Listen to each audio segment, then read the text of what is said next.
Morning class 12th।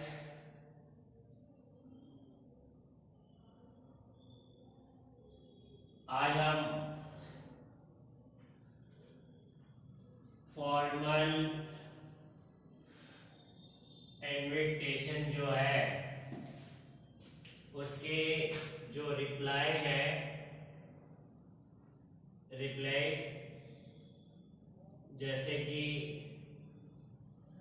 Accepting और declaring जो replies हैं उनके बारे में बात करेंगे।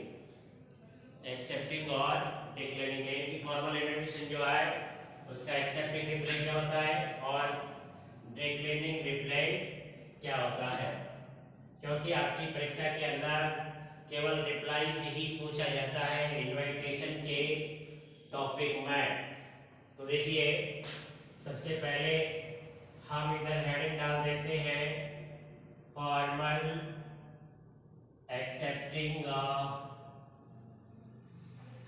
रिप्लाईज, फॉर्मल एक्सेप्टिंग रिप्लाई, ये हेडिंग है। अब मान लीजिए आपके सामने क्वेश्चन है कि suppose you are Ravi Mishra, you have been invited by your friend on the auspicious occasion of his wedding anniversary। ठीक है, draft a formal accepting invitation, formal accepting invitation, यानी कि आपको एक्सेप्टिंग इनविटेशन देना है, मतलब रिप्लाई देना है, एक्सेप्टिंग इनविटेशंस रिप्लाई, ठीक है ना। तो आपको जो इनविटेशन मिला है उसका आपको एक्सेप्टिंग रिप्लाई देना है। क्या देना है? एक्सेप्टिंग रिप्लाई, कि आपने उसको स्वीकार किया उसके बारे में। तो इसका बहुत ही इजी तरीका है इसको ड्राफ्ट करने का, इसको बनाने का बहुत आसान तरीका है ना। तो देखिए किस तरीके से होगा ये, उसके बारे में बात कर रहे हैं। फॉर्मल एक्सेप्टिंग रिप्लाई बहुत आसान है, it is very easy. If you will draft an invitation of formal replies, others invitation will be automatically made। तो देखिए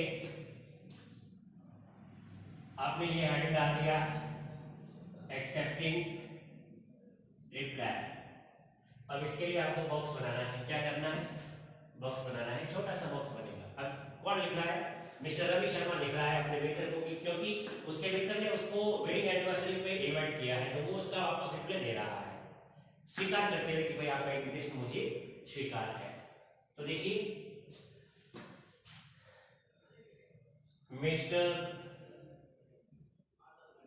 Ravi Sharma thanks Mrs and Mr. Gupta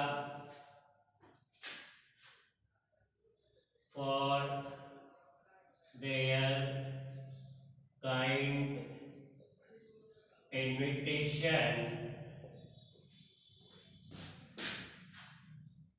on the auspicious occasion of their wedding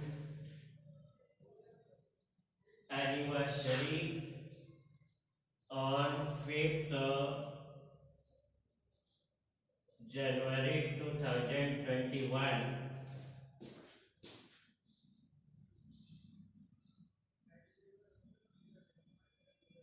at 7:30 p.m. onwards at their residence. अब देखो आज क्या लिखना है accepting के लिए कि he has great pleasure in accepting the kind invitation. बस ये इतना ही होगा इसका एक्सेप्टिंग रिप्लाई और फिर ये बॉक्स के अंदर बंद हो जाएगा।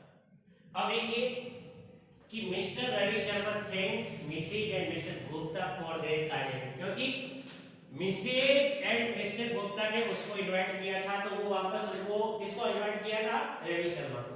तो रवि शर्मा जो है वो इनको धन्यवाद दे रहा है किसके लिए, on the auspicious occasion of their wedding anniversary. तो अब देखिए आप इसमें ध्यान रखिए, अब तो ये तो वेडिंग एनिवर्सरी का था, किसका था, वेडिंग एनिवर्सरी का। अब किसी भी टाइप का इनविटेशन होता है तो वो उसका नाम आ जाता है लिखने वाले का, और इनविटेशन किसने दिया था उनका नाम आ जाता है, यानी कि name of guest, name of host, ठीक है। बाकी कोई लाइन चेंज नहीं होगी। For the kind invitation on the auspicious occasion of there, तक कोई चेंज नहीं है।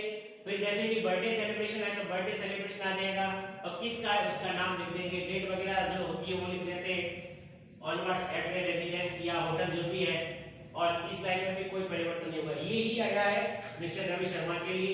और इसमें जो देर आया है, जैसे कि एक देर ये आया है, एक देर ये किसके लिए आया है, मिसेज एंड मिस्टर गुप्ता के। तो ये एक्सेप्टिंग रिप्लाई जो है वो इस तरीके से इसका जारी किया जाता है, इसमें कोई दिक्कत नहीं है। किसी भी तरह का एक्सेप्टिंग रिप्लाई यदि पूछा जाता है तो वो केवल इस तरीके से लिखा जाएगा।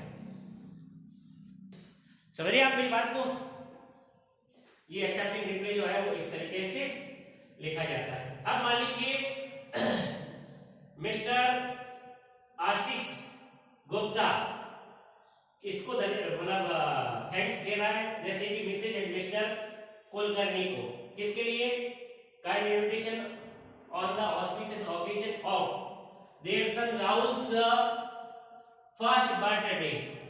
तो वेडिंग एनिवर्सरी की जगह क्या आ जाएगा, राहुल्स फर्स्ट बर्थडे सेलिब्रेशन, ठीक है। बाकी कोई चेंज नहीं है, डेट वगैरह चेंज करना चाहे तो आप डेट चेंज कर सकते हैं, डेट चेंज कर सकते हैं, नहीं तो ये कि ये लिख सकते हैं, केवल नाम चेंज किया है और नेम ऑफ द प्रोग्राम या ओकेजन उसका नाम जो है वो चेंज करना होता है। बाकी इसके अंदर कुछ भी चेंज नहीं किया जाता है, समझिए ना आपको।